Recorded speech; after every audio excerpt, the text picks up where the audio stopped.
सभी साथियों को। देखिए, आज हम इस पाठ में वीडियो पाठ में देखेंगे मानव नेत्र। ठीक, मानव नेत्र जो होता है वायुमंडलीय अपवर्तन, ठीक, उसका वर्ण विक्षेपण किस तरह से होता है वो हम आपको इस पाठ में पढ़ाएंगे। ठीक, तो कॉपी कलम लेकर के बैठ जाना है और हम जो बताएंगे वो क्वेश्चन को नोट करते हुए जाना है। ठीक, क्योंकि मैट्रिक बोर्ड एग्ज़ाम के लिए बहुत ही इम्पोर्टेंट क्वेश्चन होगा। तो रिवीजिंग क्लास है, इसको क्रैश कोर्स भी कहा जाता है, तो इसमें रिवाइज किया जाएगा। ठीक, देखिए ये आपको फिगर दिख रहा होगा, ये फिगर मानव के आँख का है। ठीक, मानव के आँख का ये है। ठीक, तो इस फिगर में देखिए सब आपको यहाँ पे लाइनिंग दे दे करके बताया हुआ। ठीक, श्वेत पटल किसको कहता है, ठीक, कॉर्निया किसको कहा जाता है, रेटिना किसको कहा जाता है, खचाव द्रव किसको कहा जाता है, नेत्र लेंस कहाँ रहता है, ठीक, नेत्र गोलक किसको कहा जाता है, सब यहाँ पे बताया हुआ। ठीक, तो देखिए हम एक बार फिर से आपको यहाँ बता देते। ठीक, तो देखिए ये जो है आपको ये श्वेत पटल है। ठीक, ये श्वेत पटल है। ठीक, यहाँ पे देखिए ये जो है आपको ये कोराइड है। ठीक, ये कोराइड वाला पट्टी है। ये जो आपको दिखता होगा ये वाला भाग, ये आपको रेटिना होता। ठीक, ये आपको रेटिना होता। ठीक, यहाँ जो ये रहता है ये प्रकाश स्नायु होता। ठीक, प्रकाश स्नायु। ठीक, उसके बाद यहाँ देखिए ये वाला, ये जो आपको दिख रहा है ये वाला रिक्त स्थान वाला भाग, इसको कहते हैं नेत्र गोलक। ठीक, ये होता है नेत्र गोलक। ठीक, उसके बाद यहाँ पे देखिए ये जो आपको दिख रहा है यहाँ पे, ठीक, ये है आपका जलीय द्रव। ये क्या है आपका जलीय द्रव। ठीक, उसके बाद ये देखिए ऊपर में जो ये वाला भाग रहता है, ये वाला भाग जो रहता है ऊपर में, इसको कहते हैं कॉर्निया। ठीक, ये होता है आपका क्या, कॉर्निया होता। ठीक, उसके बाद ये कॉर्निया के बाद जो रहता है थोड़ा सा रिक्त स्थान, वो होता है पुतली वाला। क्या होता है, पुतली वाला। ठीक, उसके बाद इस साइड जो देखते होंगे थोड़ा सा आँख जो रहता है डीम जिसमें रहता है लटका हुआ, ठीक, वो होता है आइरिस। ठीक, वो होता है क्या चीज़, आइरिस होता। ठीक, उसके बाद ये अंदर में जो होता है थोड़ा सा गोला वाला भाग जो देखे होंगे काला रहता है, उसी को कहा जाता है नेत्र लेंस। ठीक, जिसमें खचाव द्रव होता है। ठीक, ये इस तरह से आप जो फिगर बना लीजिएगा। ठीक, चलिए आगे देखते हैं। ठीक, थोड़ा देखिए जूम करके भी दिखा देते हैं। ठीक, जूम करके दिखा देते हैं, देख लीजिए और स्क्रीनशॉट ले करके इसके इमेज को बनाने का प्रयास कीजिएगा और सीखने का। ठीक, चलिए आगे देखिए, आगे देखते हैं। आगे देखिए क्वेश्चन कहता आपको समंजन क्षमता, क्वेश्चन नंबर 1। ठीक, पॉइंट नंबर 1 लिखिएगा, समंजन क्षमता किसे कहते हैं, समंजन क्षमता किसे कहते हैं। नेत्र लेंस की वह क्षमता जिसके कारण वह अपने फोकस दूरी को समायोजित कर दूर तथा नज़दीक वस्तुओं को देखने में सक्षम बनता है, मानव नेत्र की समंजन क्षमता कहलाता है। कि क्या होता है, नेत्र लेंस की वह क्षमता जिसके कारण वह अपने फोकस दूरी को समायोजित कर दूर तथा नज़दीक वस्तुओं को देखने में सक्षम बनता है, मानव नेत्र की समंजन क्षमता कहलाता है। ठीक, चलिए आगे देखिए, आगे देखिए 2 नंबर का पॉइंट, निकट दूरी या स्पर्श दृष्टि की न्यूनतम दूरी क्या होता है। ठीक, निकट दूरी या स्पर्श दृष्टि की न्यूनतम दूरी क्या होती है। तो आगे से वह न्यूनतम दूरी जिससे कम दूरी पर स्थित किसी वस्तु को आँख समंजन क्रिया द्वारा स्पष्ट रूप से देख पाता है, स्पर्श दृष्टि की न्यूनतम दूरी कहलाती है। निकट दूरी या स्पर्श दृष्टि की न्यूनतम दूरी क्या होती है, आगे से वह न्यूनतम दूरी जिससे कम दूरी पर स्थित किसी वस्तु को आँख समंजन क्रिया द्वारा स्पर्श रूप से देख पाता है, स्पर्श दृष्टि की न्यूनतम दूरी कहलाता है। ठीक, नेक्स्ट देखिए आगे, स्टार दे करके पॉइंट लिखिएगा। सामान्य आँखों की स्पष्ट दृष्टि के न्यूनतम दूरी कितना होती है? 25 सेंटीमीटर। सामान्य आँखों की स्पष्ट दृष्टि की न्यूनतम दूरी कितनी होती है? 25 सेंटीमीटर होती है। ठीक, आगे लिखिएगा। आगे देखिए तीसरा पॉइंट, दूरतम बिंदु क्या होता है? ठीक, दूरतम बिंदु वह अधिक से अधिक दूरी जिस दूरी पर आँख समंजन क्रिया के द्वारा स्पष्ट देख पाता है, दूर बिंदु या दूरतम बिंदु कहलाता है। क्या होगा?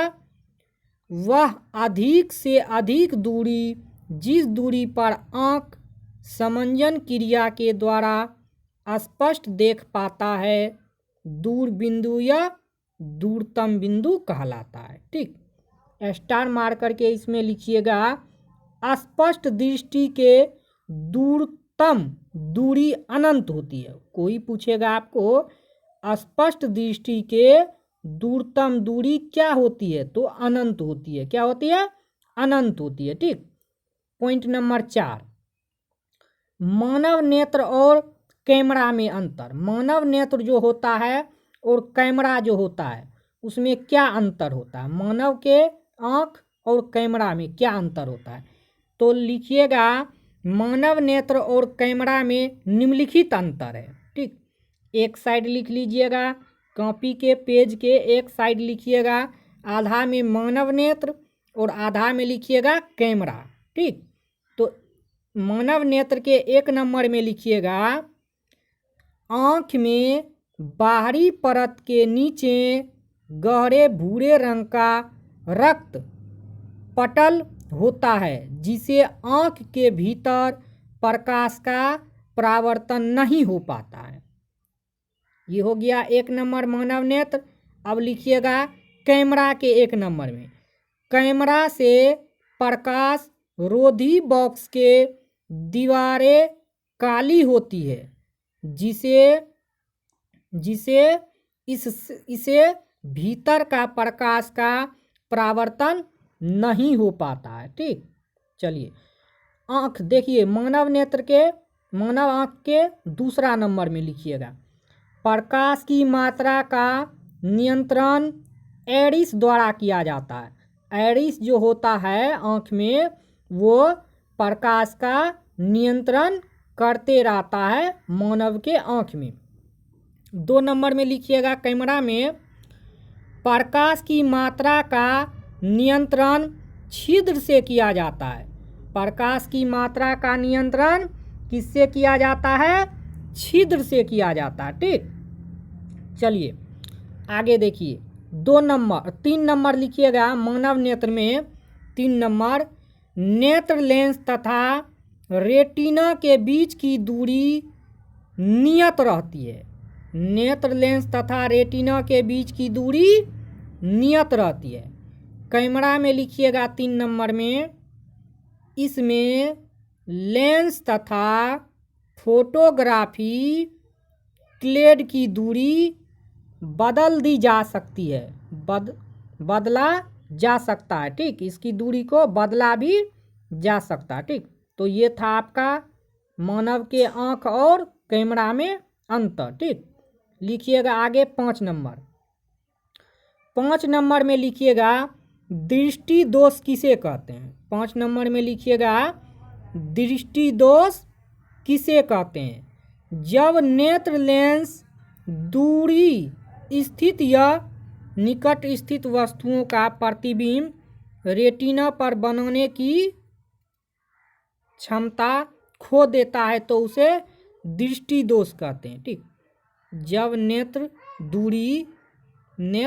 दूरी स्थित या निकट स्थित वस्तुओं का प्रतिबिंब रेटिना पर बनाने की क्षमता को खो देता है तब उसे जो होता है दृष्टि दोष हो जाता है। ठीक, तो ये था आपका दृष्टि दोष किसे कहते हैं। ठीक, आगे पॉइंट देखिए, आगे पॉइंट है, दृष्टि दोष मुख्यतः कितने प्रकार के होते हैं? दृष्टि दोष मुख्यतः कितने प्रकार के होते हैं?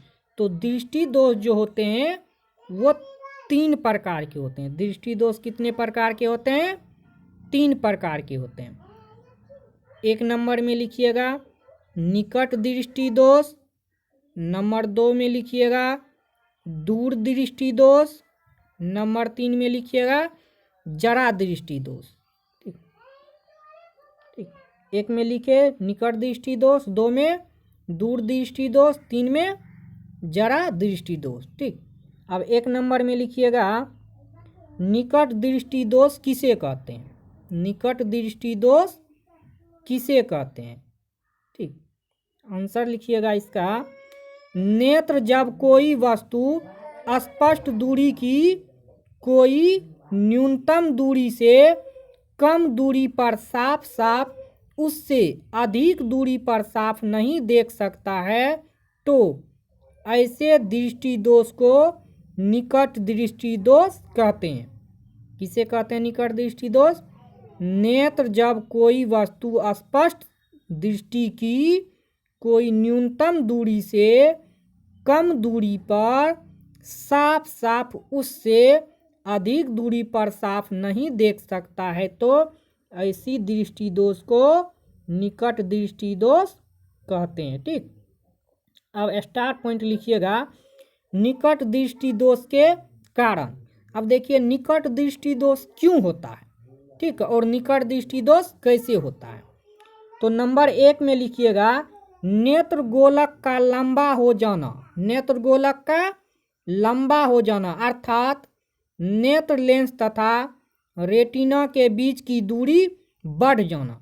जब नेत्र लेंस और रेटिना के बीच की दूरी बढ़ जाती है तब उसको क्या होता है? निकट दृष्टि दोष हो जाता है। ठीक, तब उसको जो है निकट दृष्टि दोष हो जाता है। ठीक, ये था कारण नंबर 1।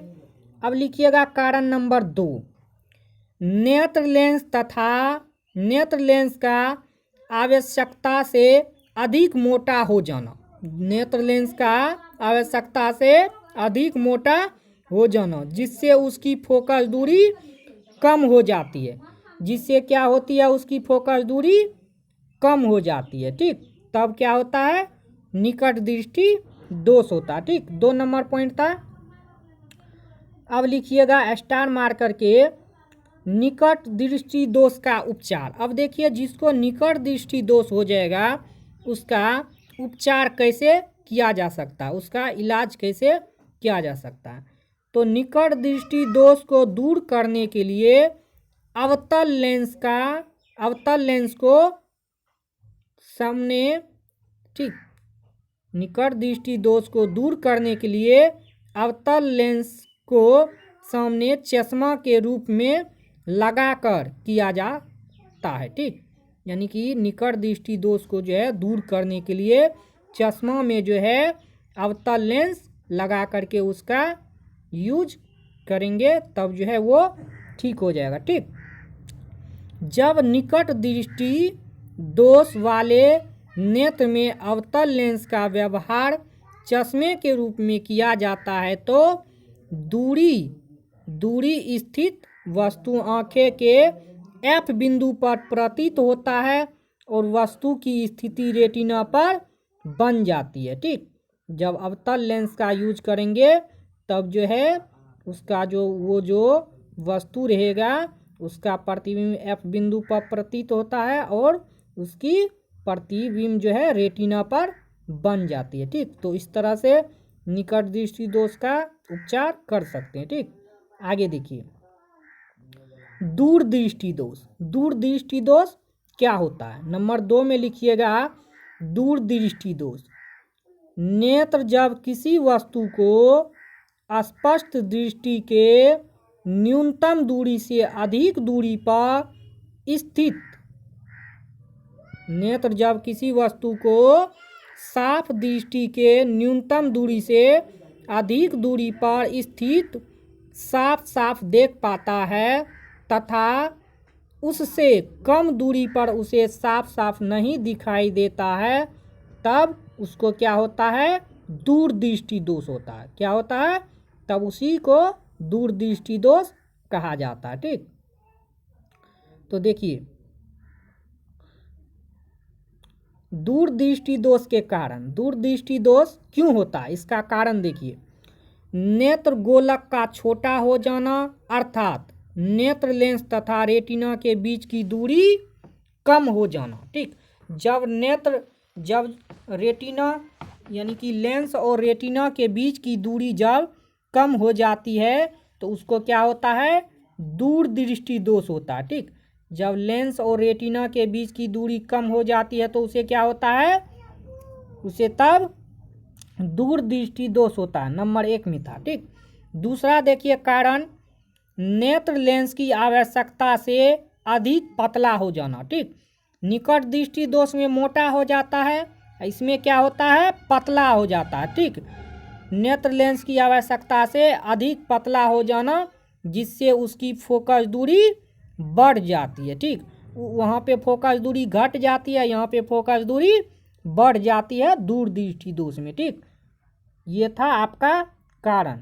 आगे देखिए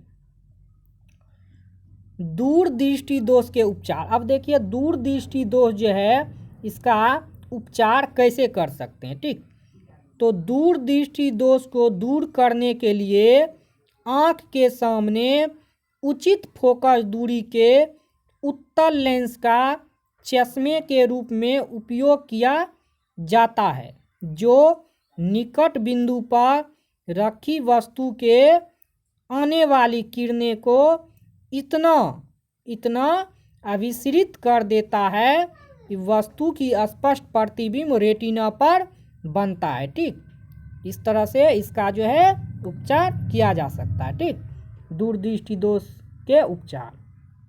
आगे देखिए कहता है जरा दृष्टि दोष। 3 नंबर में था जरा दृष्टि दोष किसे कहते हैं। 3 नंबर में क्या था, जरा दृष्टि दोष किसे कहते हैं। तो देखिए जरा दृष्टि दोष किसे कहते हैं, यह रोग बुढ़ापे में नेत्र लेंस की लचक खो जाने से और सिलियरी मांसपेशियों की समंजन क्षमता घट जाने से उत्पन्न होता है। इसमें आँख के निकट बिंदु के साथ साथ दूर बिंदु भी प्रभावित होता है। क्या होता है, जरा दृष्टि दोष में यह रोग बुढ़ापे में नेत्र लेंस की लचक खो जाने से और सिलियरी मांसपेशी की समंजन क्षमता घट जाने से उत्पन्न होता है। इसमें आँख के निकट बिंदु के साथ साथ दूर बिंदु भी क्या होता है, प्रभावित होता है। ठीक, तब जरा दृष्टि दोष होता है। ठीक, आगे देखिए जरा दृष्टि दोष के उपचार। अब देखिए जरा दृष्टि दोष को कैसे ठीक किया जा सकता है, उसका उपचार यानी इलाज कैसे किया जा सकता है। तो इस दोष को दूर करने के लिए बायोफोकल लेंस का इस्तेमाल किया जाता है। इसमें 2 लेंस एक चश्मे में लगा होता है। चश्मे के ऊपर वाले भाग में अवतल लेंस तथा नीचे वाले भाग में उत्तल लेंस का उपयोग किया जाता है। ठीक, यानी कि ये जरा दृष्टि दोष के उपचार के लिए जब चश्मा लगाया जाता है तो ऊपर में जो है चश्मे के ऊपर वाला भाग में जो है उसमें अवतल लेंस रहता है लगा हुआ और नीचे वाले भाग में जो है उत्तल लेंस लगा हुआ रहता है। ठीक, जिसको जरा दृष्टि दोष होता है। ठीक, तो उससे उसका उपचार होता है। ठीक, लिख लिए होंगे। अब देखिए प्रिज्म। प्रिज्म किसे कहते हैं। नंबर 6 प्रिज्म किसे कहते हैं, कांच का बना पारदर्शी माध्यम जिसके कोई भी 2 सम्मुख फलक आपस में समांतर नहीं होता है, क्या कहलाता है, प्रिज्म कहलाता है। कांच का बना पारदर्शी माध्यम जिसके कोई भी 2 सम्मुख फलक आपस में समांतर नहीं होता है, क्या कहलाता है, प्रिज्म कहलाता है। ठीक, स्टार मार करके लिखिएगा। प्रिज्म में 5 फलक होते हैं। कोई पूछेगा प्रिज्म में कितने फलक होते हैं, तो प्रिज्म में जो है 5 फलक होते हैं, जिसमें 2 त्रिभुजाकार तथा 3 आयताकार होते हैं। प्रिज्म में जो है 5 फलक होते हैं, जिसमें 2 त्रिभुज के आकार का होता है और 3 जो आयताकार होता है। 3 आयताकार होता है प्रिज्म में फलक और 2 त्रिभुजाकार होता है। ठीक, आगे देखिए।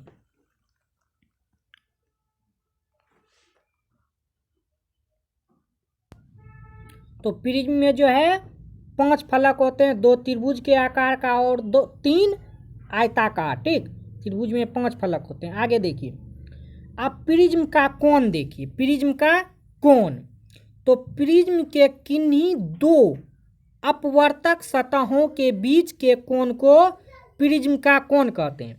प्रिज्म का कोण किसे कहते हैं? तो प्रिज्म के किन्हीं 2 अपवर्तक सतहों के बीच के कोण को प्रिज्म का क्या कहते हैं? कोण कहते हैं। ठीक, प्रिज्म का कोण कहते हैं। आगे देखिए, प्रकाश का वर्ण विक्षेपण। प्रकाश का वर्ण विक्षेपण किसे कहते हैं? प्रकाश का वर्ण विक्षेपण किसे कहते हैं? जब प्रकाश के किरणें किसी प्रिज्म से गुजरती है तो विभिन्न तरंगदैर्घ्य के कारण वह विभिन्न रंगों में विभक्त हो जाती है। प्रकाश के अवयवी रंगों का विभक्त होने की घटना को प्रकाश का वर्ण विक्षेपण कहते हैं। प्रकाश का वर्ण विक्षेपण किसे कहते हैं? जब प्रकाश के किरणें किसी प्रिज्म से गुजरती है तो विभिन्न तरंगदैर्घ्य के कारण वह विभिन्न रंगों में विभक्त हो जाती है। प्रकाश के अवयवी रंगों का विभक्त होने की घटना को प्रकाश का क्या कहते हैं? वर्ण विक्षेपण कहते हैं। ठीक, ये हो गया। ठीक, यहाँ पे देख लीजिए। ठीक, प्रकाश का वर्ण विक्षेपण कैसे होता है। ठीक, जब प्रिज्म पे जो है कोई श्वेत प्रकाश डाला जाता है तो वो प्रिज्म से जब विक्षेपित होता है तो वो 7 रंगों में विभक्त हो जाता है। ठीक, ऊपर लाल है, नारंगी, पीला, हरा, आसमानी, नीला और बैगनी है। ठीक, ऊपर में लाल नारंगी है, उसके बाद तब पीला है, हरा है, आसमानी है, नीला है और बैगनी है। ठीक, ये हो गया आपका प्रकाश का वर्ण विक्षेपण। ठीक, जब प्रिज्म से कोई श्वेत प्रकाश गुजारा जाता है तो वो 7 रंगों में विभक्त होता है। ठीक, आगे देखिए, स्पेक्ट्रम या वर्णपट। स्पेक्ट्रम या वर्णपट, प्रकाश के वर्ण विक्षेपण के फलस्वरूप पर्दा पर 7 रंगों की एक रंगीन पट्टी होती है जिसे स्पेक्ट्रम या वर्णपट कहते हैं। ठीक, वर्णपट, स्पेक्ट्रम या वर्णपट किसे कहते हैं? प्रकाश के वर्ण विक्षेपण के फलस्वरूप पर्दा पर 7 रंगों की एक रंगीन पट्टी होती है जिसे स्पेक्ट्रम या वर्णपट कहा जाता है। ठीक, अब देखिए नेक्स्ट पॉइंट है 8वां पॉइंट। मनुष्य के आँख की रेटिना में 2 प्रकार के तंत्रिका तंतु पाए जाते हैं, एक छड़ एक शंकु। एक छड़ के आकार का, एक शंकु के आकार का। ठीक, तो देखिए छड़ क्या होता है। छड़ आकार के तंतु प्रकाश के तीव्रता के लिए उत्तरदायी होता है। ठीक, छड़ आकार का जो तंतु होता है वो छड़ आकार के तंतु प्रकाश के तीव्रता के लिए उत्तरदायी होता है। अब देखिए शंकु क्या है। शंकु क्या है? तो शंकु आकार के तंतु रंग परिवर्तन के समय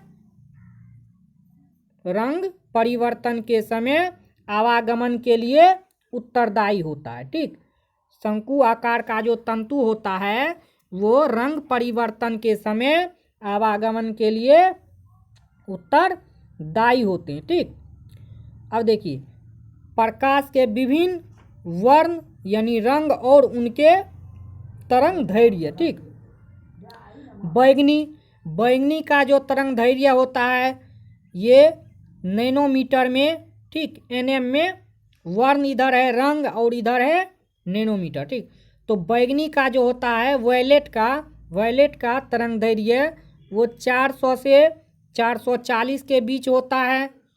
और यहाँ पे देखिए